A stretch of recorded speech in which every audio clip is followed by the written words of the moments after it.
All right, here we go. The mandate inquiry is almost over, but for the submission of the lawyers. It ran for about 44 days and with an official budget to date of over $33 million. The man who was at center stage throughout it all was K.D. Knight, lead attorney for the People's National Party, the most talked about, certainly, most controversial and now most sought after lawyer. And we're going to find out a little bit more about who is Keith Desmond Knight. We say good morning to the sheriff. They call him. How are you, sir? I am very fine. Thanks so much for joining us. Good morning to you. Good morning to viewers. All right, and we should point out that we are actually precluded from asking certain questions of the attorney due to legal ramifications, as he has not yet made his submissions to the commissioners, and that will take place on April 18. Good morning again, sir. Are you relieved that this is over? Oh, yes, I am, because it's a lot of work. You know. But you're compensated for it, though, although not from the public coffers, but you are... Well, I don't want to discuss that aspect, but I will tell you that certainly, you know, we have not been, we never expected that we would have been, and we have received but what would be termed a pittance. And that is really in appreciation for the services we rendered. And I have read, you know, for example, in one of the papers yesterday, there was someone who wanted to quantify how much we had made. Well, I wish that we had received 5% of that. Of what they're saying. But the spill-off from this is going to be tremendous, because I suppose that more people are now aware of your ability, I suppose, so the calls will be coming in numbers. Well, I haven't yet received those calls. All right. Let's talk a little bit about the inquiry, because many people are saying that nothing will come of this. It was a grand waste of time. What do you think? No, I think, quite frankly, that the commissioners at the end of the day will be bold, and they will make their findings based upon the evidence and their recommendations based upon those findings. It will be difficult for them to ignore the evidence that was adduced. And so that I am one of those persons expecting a report that will reflect the proceedings. All right, the recommendations. What kind of recommendations are you expecting? What is it that you are expecting no less than? Well, certainly at least 2 members of the political directorate. I think that the way they conducted themselves during the process, that is considering the request, I think it left a lot to be desired. And in those circumstances, I think that the commissioners should be bold enough to say so. That they should step down? They should? That they should, yes. One of them should step down for 2 reasons.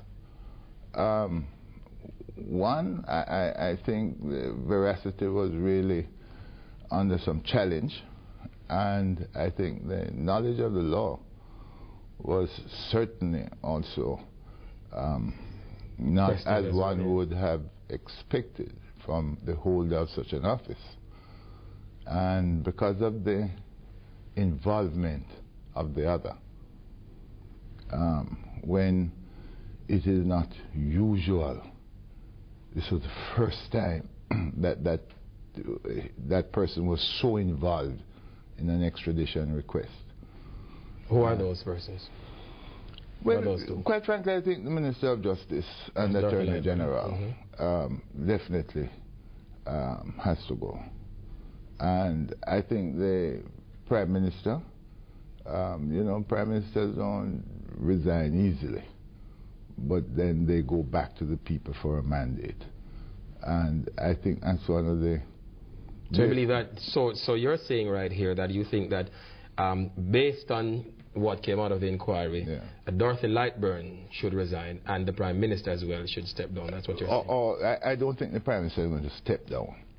Under the Westminster system, he has the option of going to the people for a mandate, because he may not, if for example, there's an adverse finding in relation to his conduct, then he may very well say, no, I disagree.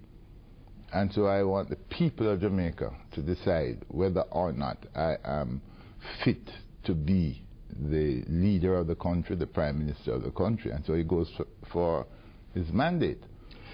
Do you dismiss as total false, if you will, or fabrication, the submission of Dorothy Lightburn? How do you think she handled herself?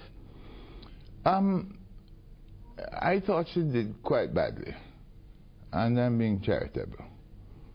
I don't think that she showed a clear understanding of the law, the legal issues concerned in processing the request.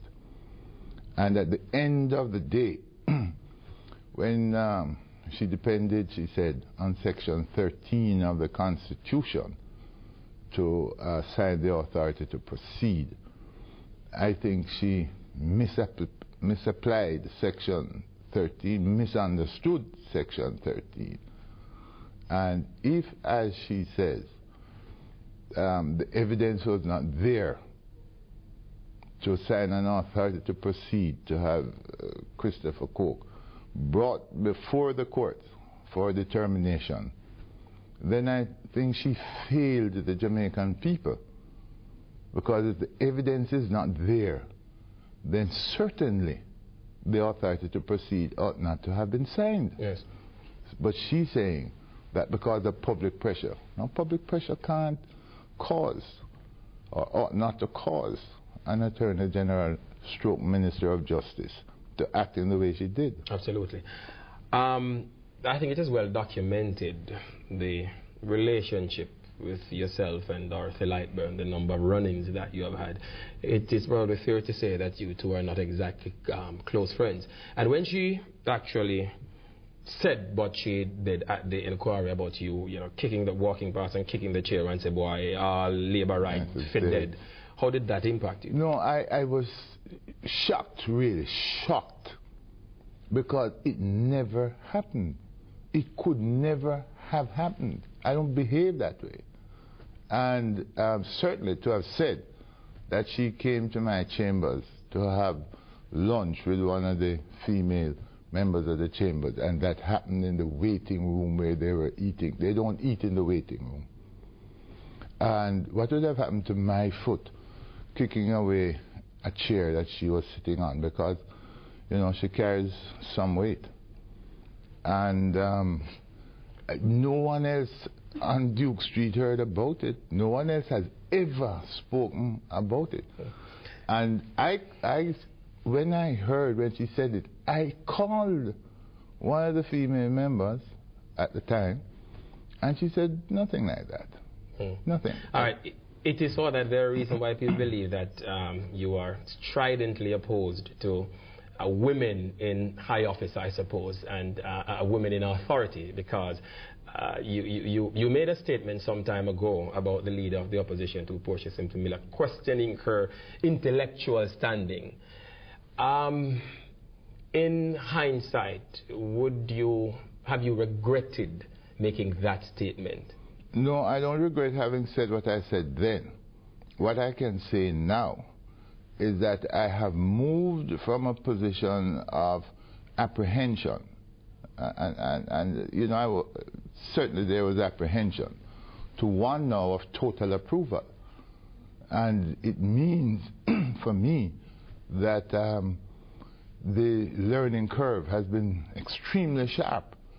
And I think that she's well suited at this time to be Prime Minister of Jamaica. All right, there's so much more to talk about. We're going to talk about you. There are many who see you as being rather brash, rude to say the least, and how you handled the Prime Minister as well, too. Your views on the commissioners, and if you are thinking about getting back into representational politics. All right, we're going to take a break. When we come back, more with the Sheriff, KD Knight, after this break.